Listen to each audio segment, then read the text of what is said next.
The new traveler stepped cautiously into the garden, his eyes wide at the sight of flowers swaying without wind, their petals shimmering as though lit from within, the air thick with fragrance so intoxicating it blurred his thoughts. Unseen eyes followed his every movement from beneath the soil. The one who had once been human now felt the tremors of those footsteps in his very roots, each step sending a pulse through his body like an electric surge. He wanted to scream a warning, but the voice that left him was not his own. It was the soft, gentle hum of the flowers calling the newcomer deeper. The queen flower rose tall and regal, her petals spreading to reveal that same chilling smile, her presence spilling into the mind of the intruder, wrapping his thoughts in a warm dream. The flowers around the gate shifted, closing behind him, sealing the path. Without a sound the new traveler hesitated, then moved forward as though pulled by invisible threads. The one beneath the soil felt the hunger of the heart increase. A deep throb that rattled through the roots above vines slid silently through the grass, brushing against the traveler's boots. The scent grew stronger, each breath filling his lungs with spores that glowed faintly in the fading light.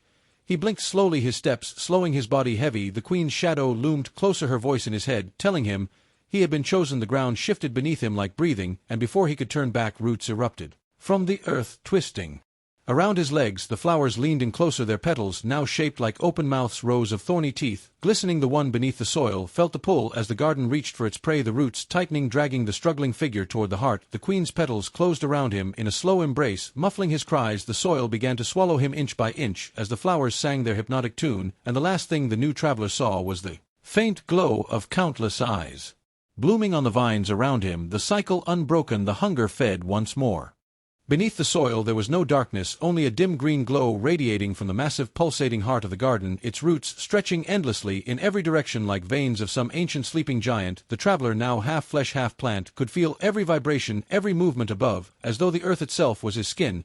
He sensed the other blooms around him not as separate beings, but as whispers in his mind, fragments of thoughts from those who had been taken long before. Some cried out in madness, some begged for release, others simply sang in harmony with the heartbeat. The queen flower's presence was everywhere, her voice no longer words, but a constant current of thought that flowed into him, filling his mind with the gardens. He saw visions of a time when this place had been a hidden temple tended by a people who worshipped the heart as a god until they too were consumed, becoming the first living flowers. Now the garden was hungry again, its power stretching outward, calling to those in distant lands. The traveler felt himself changing further, his skin roughening into bark, his blood turning into glowing sap, his hair thinning into fine vines that swayed with an invisible wind. The roots carried him memories from the surface, a new traveler entering the forest drawn by the same rumors. His own body shuddered as he felt the queen's intent. She would use him to lure the next victim, guiding them deeper, speaking through the rustle of leaves above the soil. The new footsteps came closer, the scent of fear reaching him like perfume. He wanted to warn them, but the words died before they could form, his mind drowning in the sweet pull of the gardens. The queen's shadow fell over him, even underground, her massive petals moving slowly in a ritual of anticipation as she prepared to feed again. The heartbeat quickened, the roots beneath him twitched with hunger, the garden's whispers swelled into a chorus. The new traveler stepped through the vine gate, and the cycle began again, this time with him as part of the trap, his thoughts fading into the collective, until all that remained was the endless pulse and the quiet joy of knowing the garden would never die as long as new souls kept walking in.